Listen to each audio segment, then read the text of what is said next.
À propos des hommes armés burundais, qu'on peut appeler soit des militaires, soit une milice burundaise qui était tout près de Kiliba, donc dans les environs de Kiliba. Nous avons vu, nous tous, que cela a fait verser beaucoup d'encre de salive. Donc, il y a des gens qui ont commencé à dire, les Congolais avaient commencé à dire ça, les sociétés civiles au pluriel de Kiliba, donc c'est dans le territoire de Fizi, ils ont commencé à dire non, il y a un mouvement suspect. Nous voyons des hommes armés qui ont la tenue des militaires burundais ici, sur notre territoire. Le gouvernement congolais du moment a fait la sourde oreille. Jusqu'à ce que un représentant des droits humains, un homme des droits de l'homme burundais, un certain Pierre Claver Mbonimpa, a commencé à faire des bruits sur cela. Et ce monsieur a même été arrêté pour avoir dit que son pays, le gouvernement de son pays, a transféré des gens sur le territoire congolais, des gens armés. Mais quand on pose la question aux dirigeants congolais, ils nient tout en bloc. Et je me souviens, on avait posé la même question à la MONUSCO. La MONUSCO avait même nié aussi. J'ai fait un petit travail en ce qui concerne la présence de ces hommes armés là-bas sur le territoire congolais. Car j'étais aussi tellement curieux, je voulais savoir pourquoi est-ce vrai d'abord il y avait des Burundais armés sur le territoire congolais. Si oui, qu'est-ce qu'ils faisaient là-bas? Pourquoi étaient-ils là-bas? Pour combien de temps? Et que l'était donc leur projet d'abord à court terme et à long terme. Je me suis engagé dans des recherches et j'ai même cherché des numéros des deux agents des droits de l'homme de Burundi. Je les ai appelés. On a échangé même des textes, des textos. Alors, moi je vais parler avec des preuves à l'appui.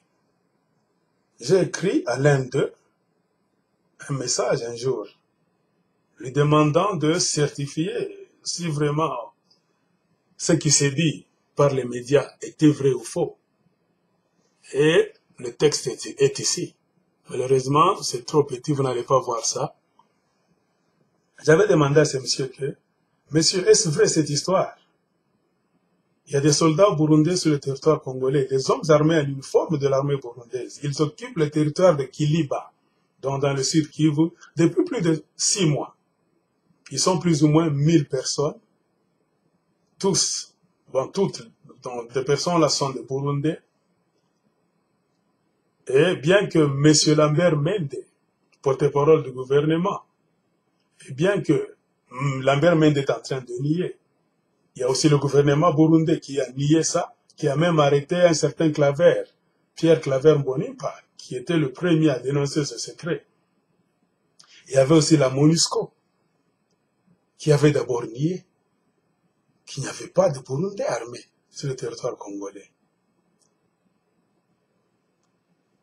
Mais pendant ce temps, quand toutes ces institutions dont je viens de mentionner niaient ce fait, il y a des Congolais de Kiliba qui témoignaient chaque jour et confirmaient que pendant plus de 6 mois, ils voyaient des tentes, des véhicules militaires immatriculés au Burundi et des soldats en tenue militaire occupaient leur territoire. Et ces gens-là avaient enfreint la liberté des gens de Kiliba. Ils les contrôlaient, ils pillaient même leurs champs. Et vous n'allez pas nous dire que pendant tous les 6 mois, ces gens-là sont entrés au Congo et ils étaient là-bas en train de se reposer sans rien faire. Ils ont exploité des richesses. Ils ont pillé tout ce qu'ils ont vu. Ils ont contrôlé. Donc, ils ont pris les gens de Kiliba dans le territoire de Fizi en esclavage. un gouvernement qui est là en place à Kinshasa, qui nie qu'il n'y a pas de Burundais armés sur le territoire congolais, alors qu'il y en a. J'ai posé des questions à ce monsieur. C'est un monsieur du droit de l'homme burundais. Qu'est-ce qu'il m'a répondu quand j'ai décrit tout ce que je viens de lire? Il a dit, c'est vrai. Plusieurs fois, nous avons dénoncé cette histoire par la voix des ondes, c'est-à-dire des médias, mais il y a toujours des gens qui font la sourde oreille. J'ai posé la question à un texto. Alors, que font-ils en RDC, ces gens armés?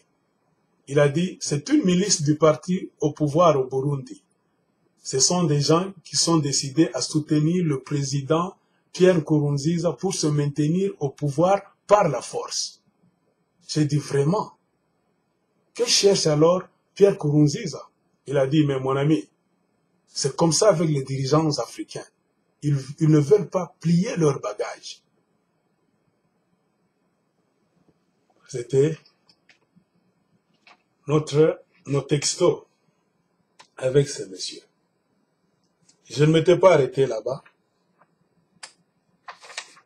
J'ai contacté un Congolais qui a une ONG, toujours dans le territoire de Fizi. Je lui ai posé la même question. Je lui ai posé deux questions, s'il vous plaît. La première question concernant toujours la présence des militaires burundais ou bien des Burundais armés. Le monsieur a dit, je lis, c'est un email qu'il m'avait envoyé. Il a répondu, la présence des militaires burundais à Kiliba est officielle, bien connue des habitants d'Uvira. Le gouvernement congolais, en le niant, joue une mauvaise carte, que moi je peux appeler une carte de malin, et même la MONUSCO, car on sait que la MONUSCO n'a pas de choix sur sa position, compte tenu de la grande sensibilité que revêt cette question, donc la question de la présence des militaires burundais sur le territoire congolais. Donc la MONUSCO mise tout simplement sur ses relations avec le gouvernement congolais et se méfie des préoccupations sécuritaires essentielles du peuple congolais. Un monsieur qui travaille dans une ONG, il a confirmé noir sur blanc à propos de la présence des hommes armés burundais sur le territoire congolais. Il a dit clairement, la MONUSCO est là, mais ne se soucie pas de la sécurité des Congolais, qu'on ne vous trompe pas. Ils sont là, c'est pour des intérêts économiques. Comme vous le savez, ce sont des institutions internationales. Ils ont trouvé que le Congo, c'est un champ d'exploitation. Il y a des minéraux. Donc, ils veulent rester au Congo éternellement. Car quitter le Congo, plier bagage, cela signifierait la fin de leur boulot, la fin de business et la fin de l'exploitation des richesses du Congo. Ce sont des exploitants en uniforme de l'ONU. Donc des soi-disant pacificateurs, mais qui sont venus pour maintenir les Congolais dans l'esclavage, afin d'exploiter leurs richesses. Et beaucoup de Congolais le savent, mais n'ont pas le pouvoir. Vu la situation actuelle du pays, le pays est entre deux guerres, il n'y a pas trop de sécurité. Les Congolais sont mécontents, mais ils n'osent pas ouvrir la bouche. Car si vous allez partout dans les Kivu là-bas, si vous essayez d'ouvrir la bouche pour critiquer le pouvoir en place, pour dire les méfaits de la MONUSCO, messieurs,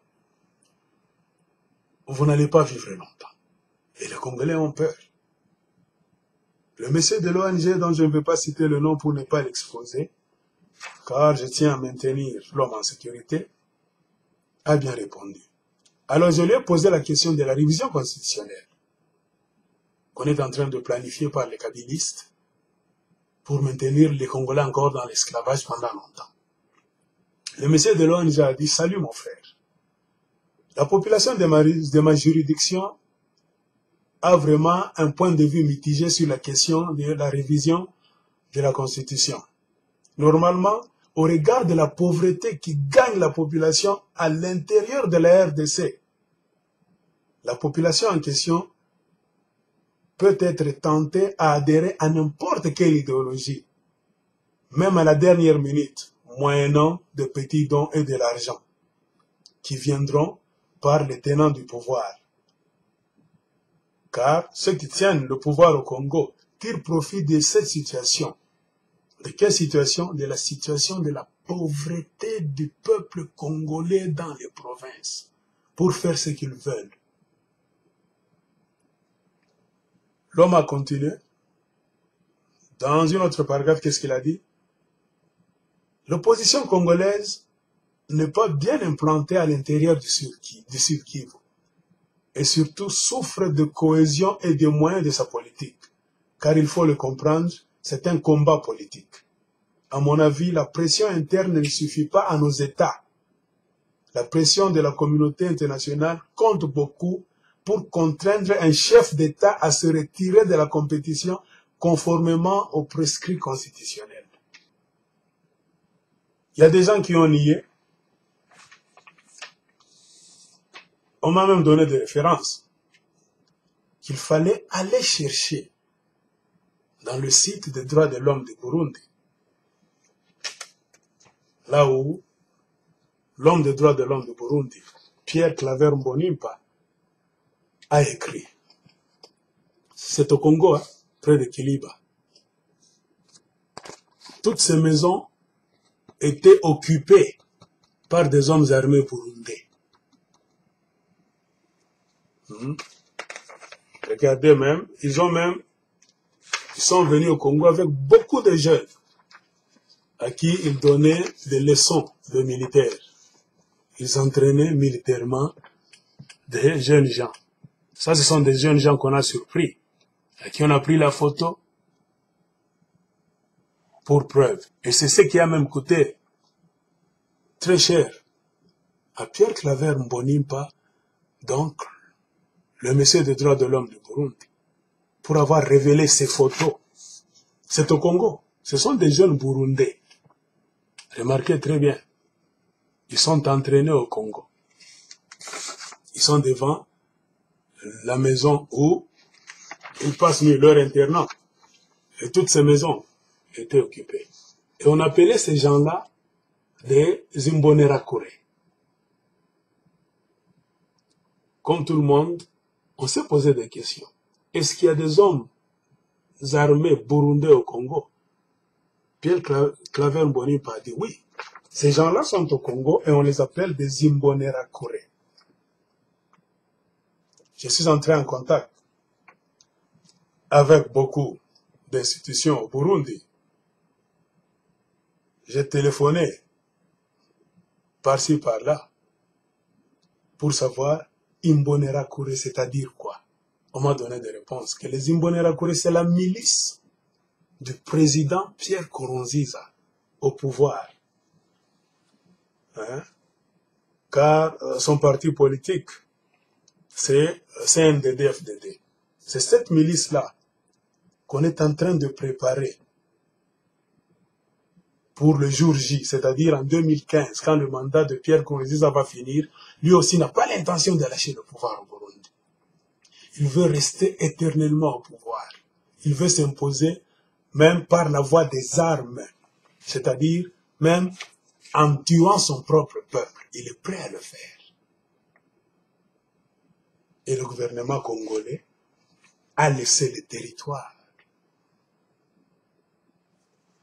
à des gens qu'on vient entraîner. On vient entraîner de futurs tueurs, des gens qui vont malmener leurs propres concitoyens sur le territoire congolais, et le gouvernement congolais est là. Je ne peux pas dire que le gouvernement congolais savait ou bien ne savait pas. Jouons maintenant avec les mots. Si le gouvernement congolais nous dit qu'il ne savait pas qu'il y avait des Burundais qu'on entraînait sur le territoire congolais, qu'il y avait des hommes armés burundais sur le territoire congolais, qu'est-ce qu'on va tirer comme conclusion? Donc c'est un gouvernement qui ne connaît pas ce qui se passe sur le territoire congolais. C'est un gouvernement irresponsable. Donc un gouvernement qui ne mérite pas de diriger le Congolais. Un gouvernement qui n'a pas contrôle du territoire national. C'est quel genre de gouvernement? Si vous dites, vous ne saviez pas, vous niez. Deuxième supposition. Si vous le saviez, mais vous continuez à le nier, mais vous le saviez. Alors quel est votre intérêt en laissant délibérément des hommes armés faire leurs exercices sur le territoire d'un pays souverain comme le Congo? C'est-à-dire le pays est vendu.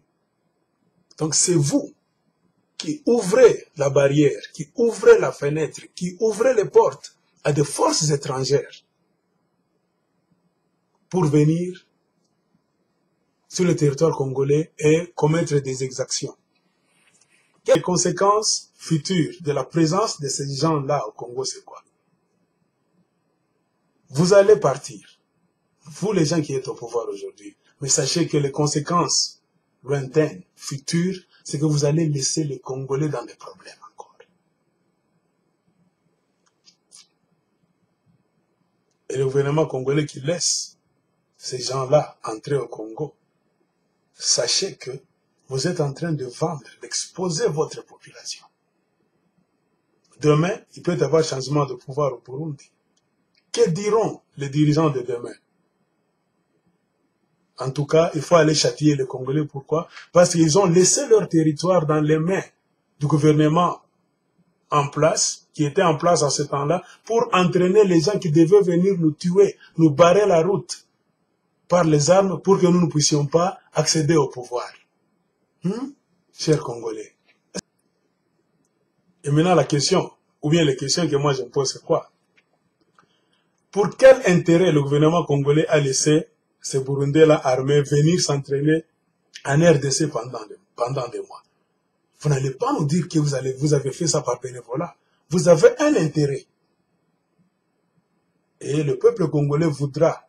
C'est la question que nous, Congolais, peuple congolais, devons poser à ce gouvernement-là. Dites-nous, quel est votre intérêt d'avoir ouvert les portes et laissé les forces armées burundaises venir s'entraîner au Congo? Parce que ces jeunes-là étaient entraînés par l'armée. Moi, je peux donner des réponses. L'intérêt, c'est quoi? Comme je l'ai dit, le président Kabila, Joseph, et le président Pierre Nkurunziza du Burundi ne veulent pas lâcher le pouvoir. Ils veulent rester au pouvoir par la force. La révision constitutionnelle aura lieu au Burundi aussi. Elle aura lieu au Rwanda. Elle aura lieu au Congo-Brazza. Elle aura lieu en Ouganda. Donc, ce sont des pays. Vous voyez, c'est un groupe là-bas, une clique de pays, avec les dirigeants qui ont les mêmes idées. Donc, ils sont en train de s'entraider. Qu'est-ce qui peut vous empêcher d'appeler, par exemple, les Burundais là, de venir punir les Congolais, les châtier au moment où vous allez vouloir rester au pouvoir par la force? Vous êtes capable, vous avez déjà laissé le territoire dans les mains, c'est-à-dire votre intérêt, c'est-à-dire vous faites déjà une association des malfaiteurs. On sait qu'en 2015, Nkurunziza va s'éterniser au pouvoir. Il ne va pas lâcher. Et en 2016, ça sera le temps de Kabila. Joseph, il ne veut pas aussi lâcher le pouvoir. Et aujourd'hui, ils sont en train déjà d'entraîner leur milice. Qu'est-ce qui ne peut pas nous faire dire, par exemple, que toutes les milices qui sont dans le nord, dans le sud Kivu, dans des forêts là-bas, qu'on entend à la radio, ce ne sont pas des milices étrangères, ce sont vos milices. Vous les formez pour les utiliser demain afin de mater le peuple par les armes. Le jour où le peuple congolais va dire non à la révision constitutionnelle, non à la prolongation des mandats de Joseph Kabila, non. Au besoin, vous allez appeler vos milices là, qui sont des Congolais, et mélanger à des étrangers, des Rwandais et des Burundais.